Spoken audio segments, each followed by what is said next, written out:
Dali, dali, rapaziada! Bem-vindo ao canal Mundial de Clubes no Peito, canal que chapa no teu peito tudo sobre Mundial de Clubes. Então se inscreva no canal, deixe seu like, compartilhe com seus amigos, grupos de WhatsApp, de Telegram, porque, cara, esse canal a gente destrincha tudo sobre Mundial de Clubes, cara. A gente destrincha tudo. Tudo que você quiser saber, você vai saber aqui no canal. E qual que é o tema do vídeo de hoje, meu amigo? Você que é viciado em Mundial de Clubes, a história do Milan no Mundial de Clubes. Cara, Milan, que é um time aí que surgiu em 1899, é um time mais do que centenário, né? Seu estádio é o San Siro, fica na cidade de Milão, possui aí 3,6 milhões de torcedores, tá? Ao redor do mundo, a maioria na Itália. E, pô, o histórico do Milan não tem o que dizer, né? 19 campeonatos italianos, 7 Champions League e 4 campeonatos mundiais. 4. O Milan, ele é um dos únicos clubes que ganhou nas 4 modalidades. Primeiro modelo do campeonato do Mundial de Clubes, da Intercontinental, de 60 a 69, que era jogo de ida, jogo de volta. O Milan ganha depois no formato, quando a Toyota compra a grife e manda os jogos para o Japão, o Milan ganha mais 2 vezes e depois o Milan vai lá de novo e ganha no formato do novo Mundial de Clubes aí com 7 times, tá? Então o Milan é um tetracampeão e a gente vai explorar um pouco. O que acontece, né, pessoal? O Milan, né, um time tradicional, começou a se firmar mesmo na Europa ali por volta da década de 60, começou a ganhar as Copas Italianas na década de 60. Inclusive, até na década de 50 ali, ele tinha um trio de ataque daquela Suécia que enfrentou o Brasil na final de 58. Então o Milan já importava jogadores. E o Milan chega, ganha sua primeira Champions League em 63 e enfrenta, nada mais nada menos, na final do Mundial de Clubes, o Santos de Pelé. Cara, o Milan tinha o Mazzola, que era um ítalo brasileiro que já havia jogado no Palmeiras, jogava muito. E tinha o Amarildo também. Quem que era o Amarildo? Amarildo foi o substituto do Pelé na seleção brasileira. Amarildo também jogava muito, mas não deu pro Milan. O Milan vai, ganha de 4-2 no jogo de ida na Itália, do Santos de Pelé, mas na volta o Santos de Pelé chapa 4-2 contra o Milan e depois 1-0 no terceiro jogo de disputa, porque havia a modalidade do terceiro jogo, tá? Milan retorna, em 1969 ganha a Champions League de novo, retorna ao Mundial de Clubes e desta vez enfrenta uma pedreiraça, cara. Uma pedreiraça, o Estudiantes que já estava buscando o seu bicampeonato mundial, tá? Estudiantes, um time pedreira. E o Milan vai e ganha de 3-0 no jogo de ida lá em Milão. Só que na volta, se você nunca ouviu falar nesse jogo, cara, eu vou colocar depois o link aqui para você saber mais. É considerado o jogo mais violento da história do futebol. Inclusive esse jogo serviu de incentivo para outros times europeus futuramente não virem disputar Intercontinental quando o jogo era de ida e jogo de volta. O jogo fica 2-1 para o Estudiantes. Nestor Combini, ele sai com uma concussão cerebral, tem nariz quebrado, 2 jogadores do Estudiantes são presos. Foi um quebra-pau generalizado. E o Milan segura o 2-1 dentro de La Bombonera. Imagina, La Bombonera. E a Argentina, na época, né, da ditadura, o presidente botou uma pressão no Estudiantes e falou: cara, vocês têm que ganhar. Era um jeito de maquiar, né, a ditadura daquela época. Mas o Milan havia ganhado, né, de 3-0 lá no San Siro, então o placar agregado ficou 4-2. O Milan se consagra, primeira vez, campeão mundial de clubes. Inclusive, né, nesse time, ele teve o seu primeiro jogador a conquistar uma bola de ouro, que é o Gianni Rivera, que jogava no Milan, tá? O Milan, ele retorna de novo. O que acontece? Década de 70, o Ajax de Cruyff vem muito forte. Inclusive, o Ajax havia perdido para o Milan em 69. Só que era o Ajax mais maduro, né, de Cruyff vem, domina, o Liverpool domina na década de 80, e no final da década de 80 você tem um trio fantástico que é contratado pelo Milan. Gullit, Frank Rijkaard e o Deus Van Basten. Cara, se você nunca viu falar desses caras, eu não sei que mundo que você tá, procure saber. Cara, eles haviam ganhado, esse trio de holandeses jogou até a Copa de 94 e tal. O Van Basten não jogou porque se lesionou antes e teve que se aposentar mais cedo. Mas esse trio do Milan, ele compôs o Milan do final da década de 90 e esse Milan que se estendeu aí final da década de 80 aos idos da década de 90. Esse Milan era muito forte. Então, você já tinha Alessandro Costa Curta, você já tinha Maldini, você já tinha o Franco Baresi, Baresi que, de acordo com o Romário, foi o melhor zagueiro com que ele já pôde jogar quando jogou na final de 94 contra a Itália. E aí, obviamente, né, você tinha o Van Basten no ataque, você tinha o Gullit fazendo o segundo atacante junto com ele, aquele ataque fulminante, e você também tinha o Gullit. Eles haviam ganhado a Eurocopa pela Holanda de 88, e eles ganham a Champions League em 1989. E enfrentam quem na final? No Mundial de Clubes? O Atlético Nacional, cara, do famoso René Higuita. Obviamente você conhece o René Higuita, né? O Atlético Nacional, que foi o primeiro time da Colômbia a ganhar uma Libertadores, infelizmente caiu contra esse Milan que não dava espaços, esse Milan que tinha um futebol, característica daquele futebol total do final da década de 80 da Holanda, que havia ganhado a Euro, e você tinha um time extremamente preparado e composto. Esqueci de falar também, Carlo Ancelotti também compunha esse time. Sim, o Ancelotti que depois veio a ser treinador do Milan nos anos 2000, do Real Madrid de 2012 para frente ali. Carlo Ancelotti também compunha esse meio do Milan. Então era um time repleto de estrelas. Você tinha Donadoni, você tinha Massaro, enfim, cara. Por incrível que pareça, o Atlético Nacional, ele virou uma pedreira contra o Milan na final de 89, na final de Tóquio, né? Já era no modelo em que, né, a Toyota já havia comprado a grife e o jogo era um jogo só no Japão. O Milan vai lá e ganha de 1-0 na prorrogação aos 13 minutos do segundo tempo. Gol de Evani, tá? Uma jogada ali de Van Basten, ele sofre a falta, o Higuita não arma muito bem a barreira e vem... esse Evani, que havia entrado no segundo tempo, havia sido substituído, faz o gol de falta, bate um dos zagueiros do Atlético Nacional, o Milan ganha.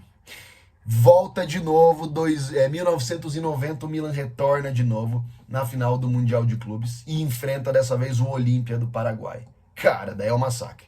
Aí é um dos jogos assim que você realmente, assim, eu também vou botar o link aqui, assista. Cara, fica 3-0, as duas jogadas que era pro Van Basten fazer o gol, a bola acaba sobrando e o Frank Rijkaard faz. É um passeio do Milan, o Milan ganha de 3-0 do Olímpia, assim, não dando espaços. E aí o Milan conquista o seu terceiro campeonato mundial de clubes. Tinha conquistado então, já havia ganhado uma Champions League 63, mas pegou o Santos de Pelé, né? 3 jogos para resolver. Depois voltou, retornou esse Milan em 69, é considerado o jogo mais violento da história do futebol contra Estudiantes. O Milan vai dar 3-0 na Itália, retorna dentro da Bombonera, perde 2-1 com quebra-pau generalizado, mas conquista seu primeiro título. E depois já emenda 2 campeonatos, 89 e 90, o Milan ganha os 2 campeonatos mundial de clube. Já era tricampeão mundial de clube. O Milan retorna a mais 2 finais do Mundial de Clube e perde, na verdade 3, em sequência quase. 93 enfrenta São Paulo, o Milan já estava em decadência, digamos assim, né? Mas você ainda já tinha Del Piero, você ainda tinha Massaro, você ainda tinha Baresi, tá? Mas o Milan já não era aquele Milan do final da década de 80, enfrenta o São Paulo de Palhinha, Miller, Raí, Toninho Cerezo, Leonardo, que faz uma puta numa jogada, e fica 3-2 pro São Paulo, né? Lembrando que foi um jogaço, coroou o São Paulo como bicampeão mundial, que havia batido o Barcelona de Stoichkov, de Koeman, um ano antes. Então o São Paulo era muito forte, realmente, assim, não tem nem o que dizer, Cafu e companhia limitada, né? Então o São Paulo vai, ele abre o placar com o Miller, depois Massaro faz mais um, depois Toninho Cerezo devolve. Cara, o Milan empata 2-2 e o Miller faz um gol meio que na cagada, lá no gol da raça lá, e o São Paulo vence.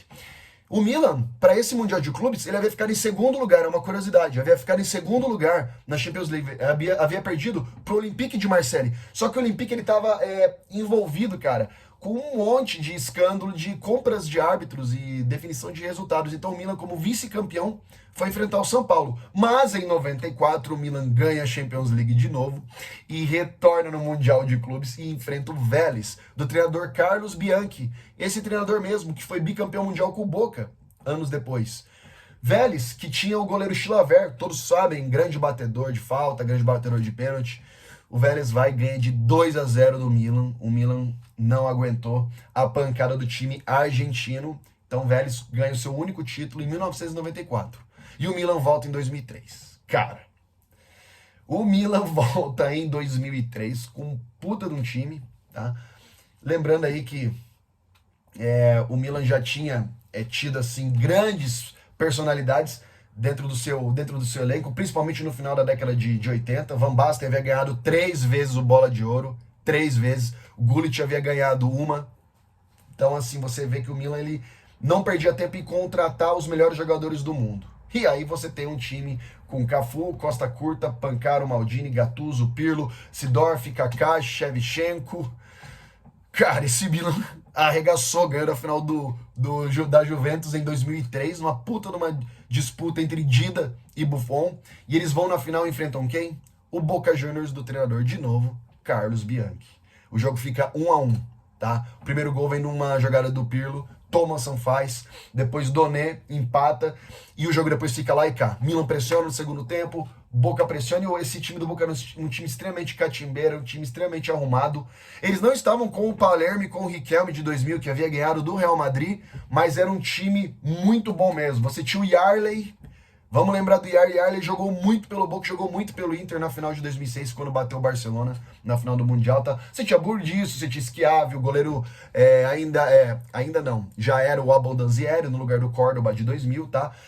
E o Boca consegue levar para pênalti. Cara, um pênalti que Sidorf, um pênalti que Alessandro Costa Curta chutando até a grama perde. Aí não teve o que fazer, né? O Milan perde a sua terceira final do Mundial de Clubes seguido. Mas o Milan retorna. Lembrando que em 2004, o Shevchenko ganha bola de ouro. O Milan, em 2005, chega na final contra o Liverpool, abre 3-0 com gol do Crespo, com gol do Maldini. E o Liverpool empata 3-3 e tira 2005 do Milan, cara, na final da Champions. Então esse Milan aí, ele teve uma dominância muito grande. O Milan tinha um futebol plástico, o Milan tinha um futebol em que você pegou o Kaká estava na sua melhor forma. Só que o Milan retorna em 2007 no novo formato do Mundial de Clubes, lembrando que agora eram os representantes de cada federação, né? América do Sul, CONCACAF, UEFA, África, Ásia, Oceania e o país sede, tá? E eles voltam então em 2007 e pegam quem na final? Boca Juniors. Na semifinal, o Milan despacha o Ural Red Diamonds, que tá classificado para esse Mundial de Clubes 2023, tá? O Ural Red Diamonds ganha de 1-0 e o Boca Juniors derrota o time do Sarré da Tunísia, tá? Bom, assistam esse jogo. Eu acho que é o melhor retrato do Milan em um Mundial de Clubes, né? Ser esse Milan de 2007. Então esse Milan aí, você tinha o Nesta, você tinha o Kaladze, permaneci com o Maldini, você tinha o Gattuso, Pirlo, Ambrosini, Kaká, Sidorf e Inzaghi, tá? O Milan ganha de 4-2, o Milan abre o placar, tá? Com o Nesta. Nesta faz o primeiro gol. Nesta não, desculpa. O Inzaghi faz o primeiro gol aos 21. Depois o Palácio empata aos 22. Já tinha o Palermo. O Palermo havia voltado no Boca, tá? Mas, infelizmente, o Milan fecha mais 3 gols no segundo tempo. Você tem mais 2 gols de Inzaghi e um gol de Kaká, Garçom, Sidorf jogando muito, Pirlo, então nem se fala, Dida pegando. No final, o Boca faz um gol porque o Milan teve um jogador expulso e o Milan se torna, então, o primeiro tetracampeão do mundo na época, em 2007, vindo a ser superado pelo Real Madrid só anos depois. Cara, assista, eu vou deixar o link aqui na descrição de toda a história desse Milan aqui, tá? De todos esses jogos. Por que é importante falar desse Milan? Porque, cara, esse Milan, ele fez história. Esse Milan, ele, quando você chegava no Mundial, cara, ele amedrontava os times, assim. E foi um time que teve um aproveitamento muito bom, ganhou 7 Champions League e ganhou 4 Mundiais de clube, tá? Apesar de ter disputado 8 finais, mas em Champions League, né, porque ele foi vice, mas ele é um time com aproveitamento de mais 50% das finais que ele chegou do Mundial de Clubes, então era um time extremamente poderoso, teve 3 franquias super poderosas, a final da década de 60, perdeu para o Santos de Pelé, que também, isso é normal, mas no final da década de 60, batendo Estudiantes na Bombonera, no jogo mais violento. Depois emendou 2 mundiais de clube com Van Basten.